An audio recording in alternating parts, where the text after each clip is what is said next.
Hello, Florida. This is Joe Mullins of the Live Workshop Play Show, and we are here for the special guests. I've got Ben and Henry Holmes. Henry Holmes was Hulk Hogan's agent, attorney.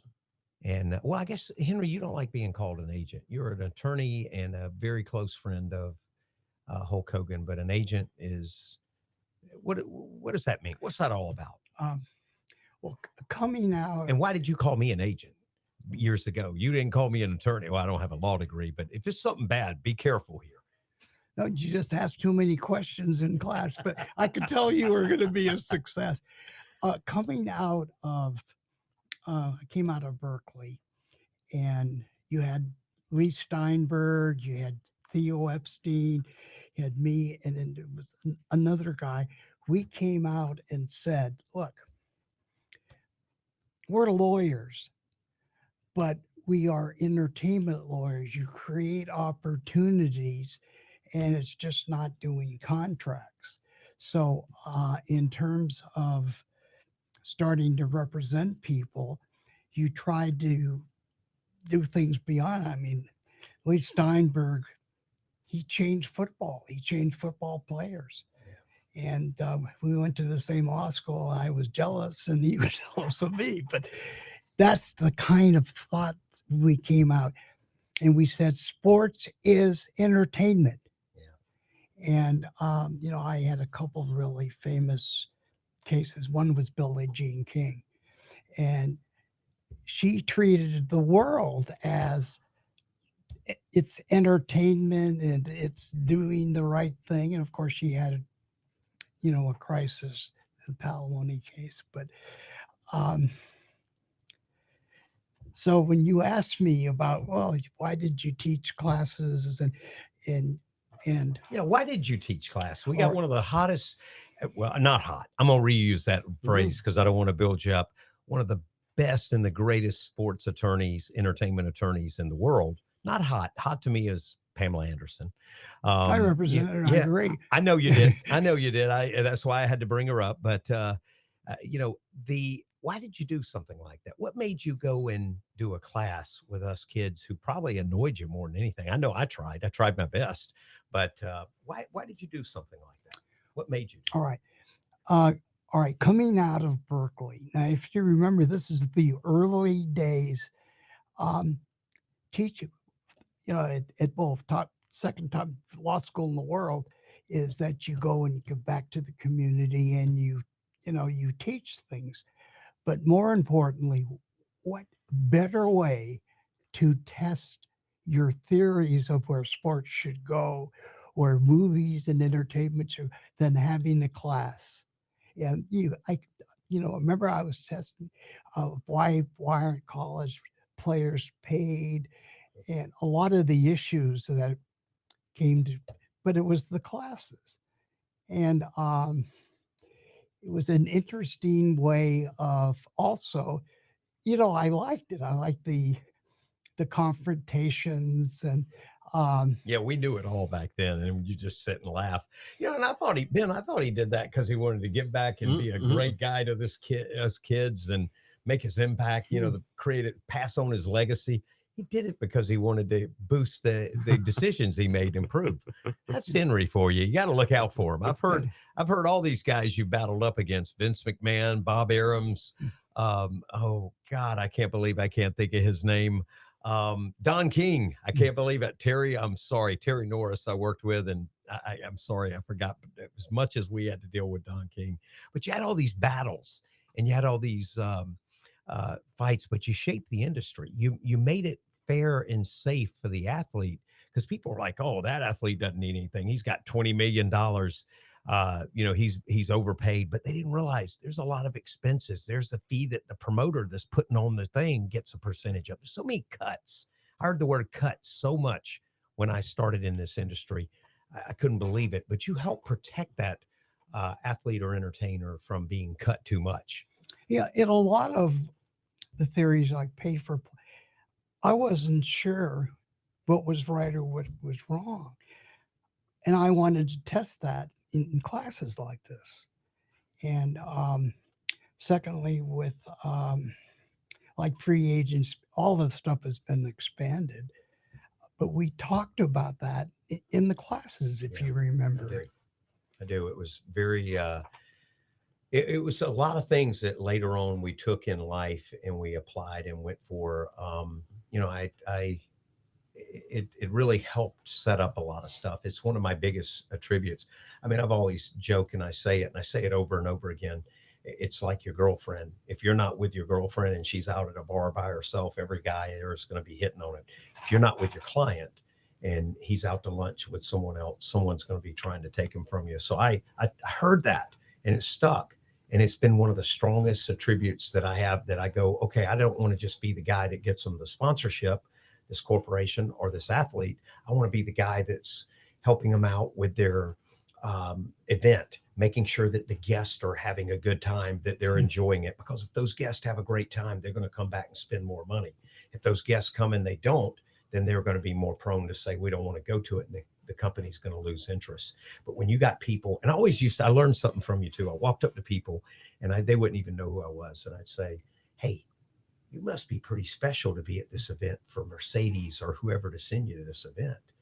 And they go, yeah, you think so? I said, well, it's a major event. You're in a skybox or a booth and you got all this food and drinks and all this special treatment. And they go, yeah, I do. And I said, man, you ought to thank them. And then I get a call from one of the head people from the corporation and they go, Joe, I don't know what you did with our clients, but they're calling, thanking us continuously. He goes, man, he goes, usually we don't hear from them unless they complain, but these guys leave you and they turn around and boast how great the event is. We got to keep you at them. And I learned that we often don't thank people when it goes really well. But when it goes bad, we're the first to complain and hear about it and first to throw it up in the air. And I learned that from you and in the class, that you have to be grateful for these things. And you also have to make sure you are every angle looking at that event, that sponsorship, that athlete. Because, you mentioned George Foreman and you mentioned Terry Bollea, and this is what people don't understand. That grill, the famous grill that was in everybody's house, was not meant for George Foreman. That's correct. It was meant for Terry Bollea, Hulk Hogan.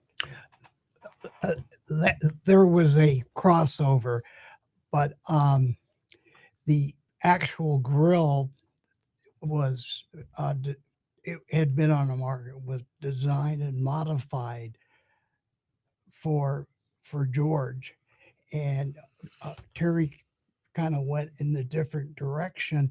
But yeah, they would have come out with the grill, and he says he wasn't there when the call came in. I think that's great because I don't think it would have had the impact. I don't think the Hulk Hogan grill would have had the impact that the George Foreman, because you ever went to lunch with George, you'd see the guy could eat more hamburgers than Brutus in Popeye.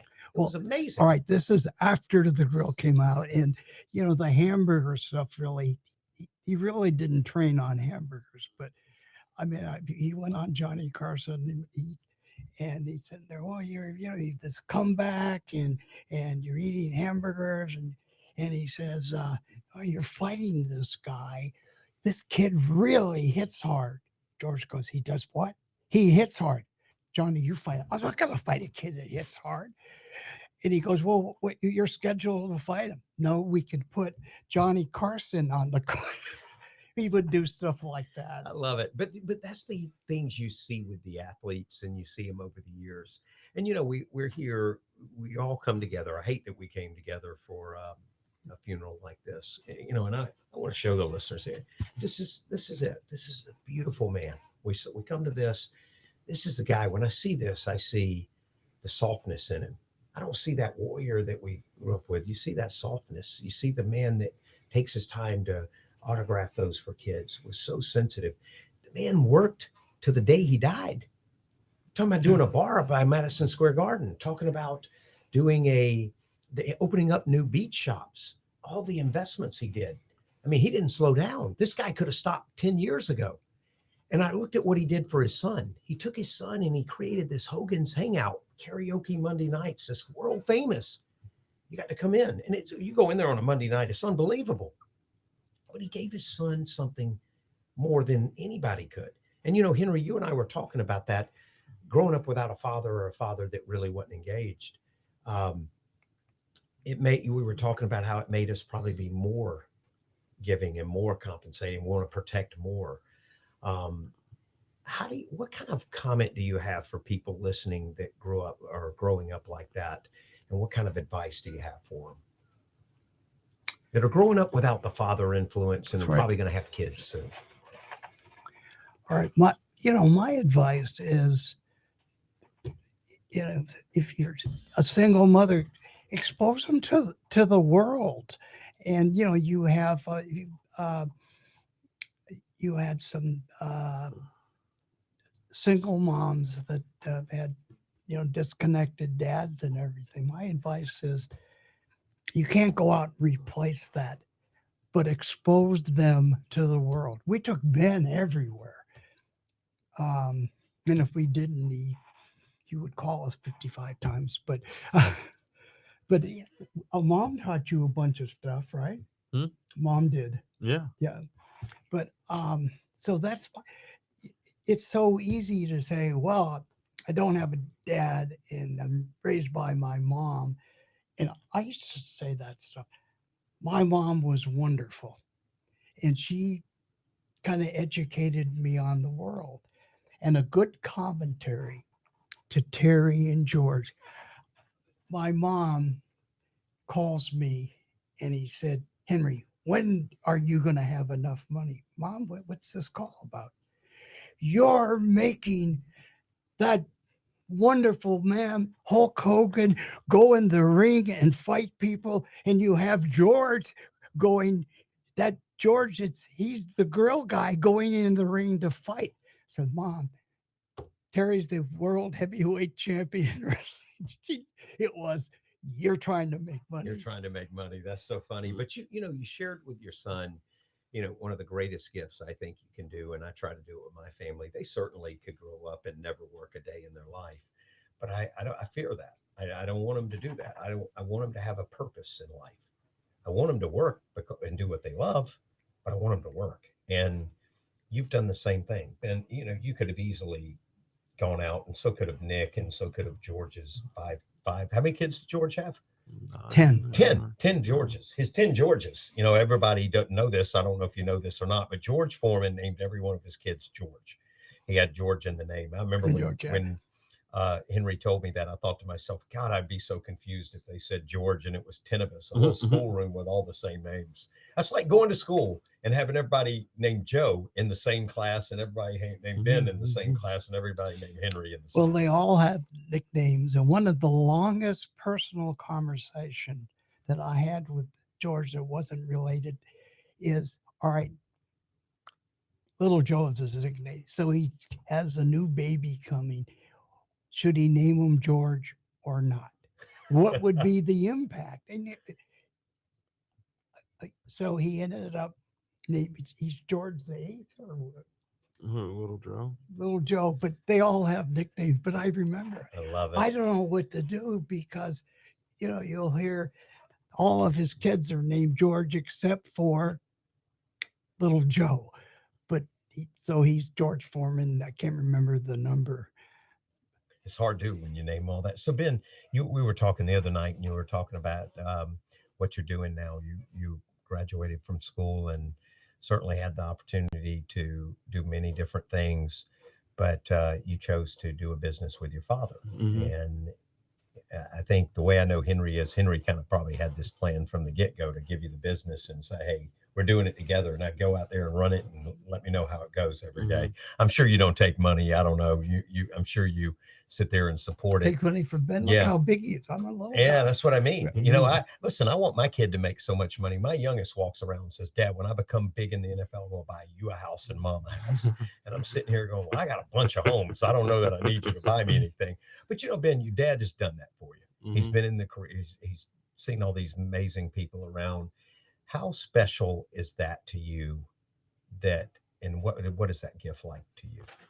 I mean, it means everything just to see how he treats his clients and how they're not just clients, they're his friends, and he brings them around his family and he brings his friends around him, and it just I don't know. It was definitely, you know, different growing up like that, but But I you never appreciate felt him a left lot. off. It's always including No, you. no, And yeah, I, he was but, always very Henry, including. people don't realize when we come to sporting events, there was a day in my life where I went to the events and I was looking for the hottest woman, the Mhm, biggest fun time, and everything. And today, everybody's like, "Man, Joe, you show up with either your mom.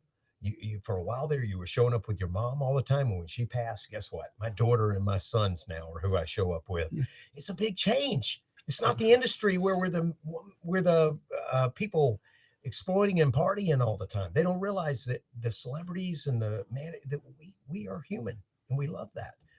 But and then we give our sons something like you've given him, Ben, the business, and say, "Hey, I'm going to teach you how to live on without me." mhm, That's a hard thing to do because I know you and I both feel the same way. We don't ever think about leaving our kids.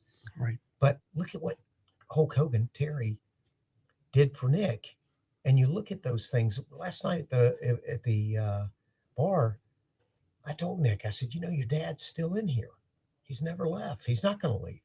He flooded the place. So the business you have, you've got. Tell us a little bit about the business you set yeah. up with your Well, dad. it's huh. Don't talk about your management.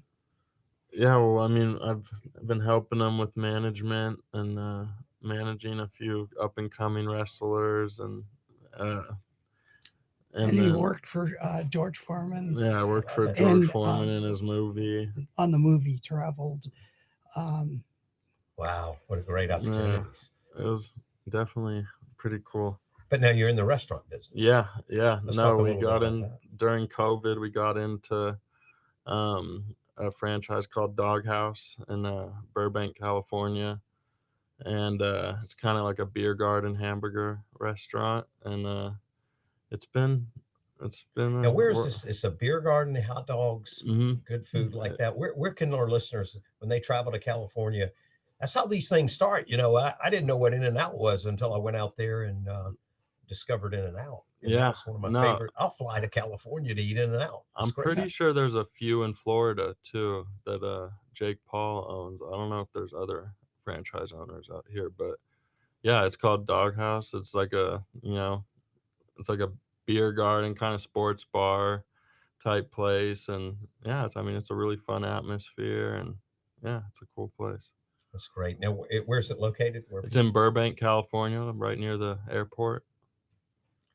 we can go out there and we can eat hot dogs and drink beer. I love it. I don't drink the Hmm. beer, but I could drink. I certainly eat the hot dogs. hey, I you Yeah. love hot drank dogs. Hulk's beer last night. No, I looked at it. I didn't drink it. I wasn't going to give up 14 years of sobriety. I Oh earned my yeah, I way. don't I, drink. I earned my way to that sobriety. I'm not going to give it up. I worked hard to get there.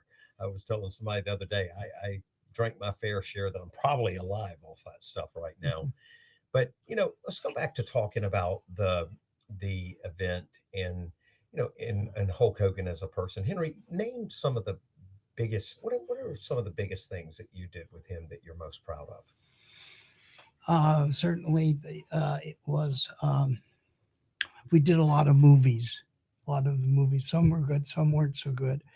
Uh, and you met Peter Young. We came into his life, and one of the big events is when he wrestled The Rock up in Toronto. Oh wow, what an amazing match! So I was in I had a home also in San Diego because my mom was there, and I hung up on Vince, and that was kind of I used the Machiavellian approach. And so I went outside, I came back in, and oh, yes, Ben's on the phone. Oh, yes, it's a bearded dragon. I have a bearded dragon, and this, and this, and this. I said, Ben, who are you talking to? Vince. I said, Vince. I got on the phone. Vince, he goes, your son has more sense than you do. I Oh, want I to love it. negotiate the deal with him. Wow. And then we got there, and I don't know if you remember the event. And The Rock was really top of his good guy, by the way. So they go into the arena. Rock is the world heavyweight champion. They boo him, and then Terry goes and cheers all over the place. And in the ring, The Rock turned to turned to Hulk and said, God, because this movie was, I hope these people aren't going to not see my movie. But that was so exciting. And I remember Vince and his daughter Stephanie come, what do you make of that? And I said, Vince, you know what I make a lot of money from this. I love it. No, what about when this was one of the biggest things, and it's noted, and I remember them speaking about it, when Hulk Hogan went bad. Oh. The world was shocked. It was shocking. I mean, Ben, I don't know if you were old enough to remember it, but I was crying. I was like, no, we can't. It was like Darth Vader finally got Luke Skywalker. Yeah, I went on a private plane with Peter Young, and we were, we didn't really know how there would be a reaction. So we go into the arena, and and Terry comes out, and everybody's expecting this, and but that's so not him. Right. That was so not him to be a bad guy. So he says, look, all these years I've told you to say your prayers and eat cereal and take your vitamins. All that, I was lying. The thing is power. And first people were kind of laughing. And yeah, you didn't know what to take. And then it was like, what is he doing? And it was such a transformation. And, then they started booing. But he was marvelous at that. He was really good, but it wasn't him. That was what was so that's when you realized Terry Bollea became an amazing actor and entertainer. For a guy like that to sell that he was narcissistic, and I mean, it was unbelievable. No, Ric Flair could sell it. Ric Flair could do it easy, but Hulk Hogan. Well, you have to understand. Look at movies. Actors can be a good guy in one, a bad guy, and you can have maybe a more solid message. But I was with a Big Show. I went into the ring with Terry, and I had my NWO shirt, and I've been on. I remember that. TV a lot, and but I had never been. You're crazy lawyer. You're evil, and I'm going. Yeah. And we got up there, and I just remember Big Show. So what are you gonna do? Kick my ass? I said, no, we're going to sue you. I'll remember that. Now all of a sudden you're this sue lawyer, this evil. Yeah, I think that's when I stopped liking lawyers. And they started suing me when I started seeing that. I was like, I didn't even know really what a lawyer was. I thought they were there to negotiate your career. And then when the first one came at me with a guy trying to sue me, I was like, y'all are evil and bad people. But it gave that stigma. But, what's some wonderful times. What do you have to say to the listeners and the audience about to remember Hulk Hogan with?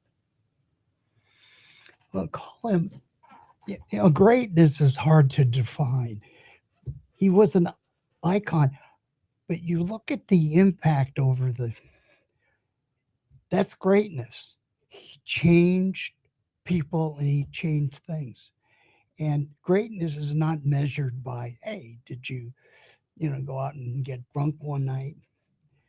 But he was just a great man, a good friend. And he had, they say, well, he was selfish to his family. Look, George or Hulk said to you, you got to take care of your son because he's a trust fund kid. He'll go to sleep not under blankets, but his trust fund papers.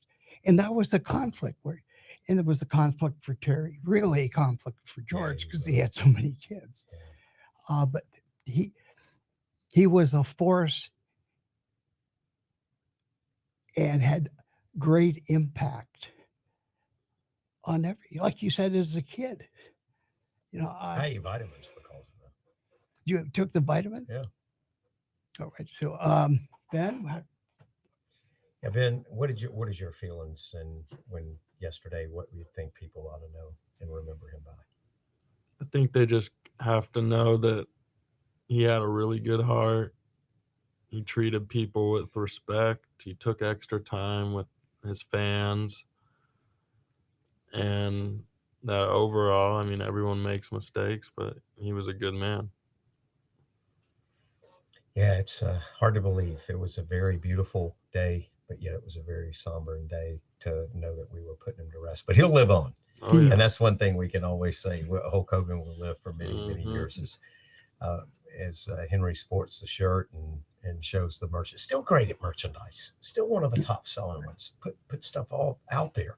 I mean, my God, that little workout kit that he had when he first came out, the hands and things, so amazing. But what a great legend and a great opportunity to come together um, and just see him. Guys, I want to thank you for joining us and thank you for the stories and sharing the memories. And Henry, thank you, and we're welcome anytime. We love these stories here to the real people behind them. And I encourage your listeners, get out there and just push the good in people. People aren't perfect. They're going to see things and go through things in their life. We all do. But let's not persecute them and put them on a cross when they're Right. not perfect.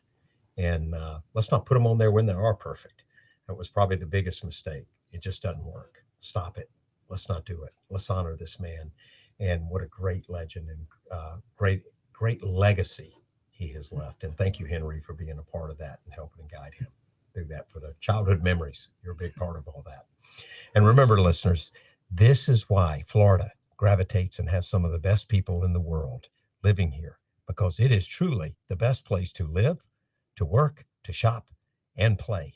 And Hogan's Hangout, what an amazing place. Go by there, see it. You can always feel the energy of Hulk Hogan. Go by there and check it out. And also, Ben, your restaurant, Doghouse, Burbank, California. go to Doghouse, Burbank, California. Check it out. You'll meet Ben in there, and you can turn around and look at him and say, "Hey, what was it like to have Hulk Hogan at your 7th birthday party?" What an amazing experience, guys. I want to thank you. Have a great weekend, and remember, live, you. work, shop, and play. Thanks, guys. Thank you.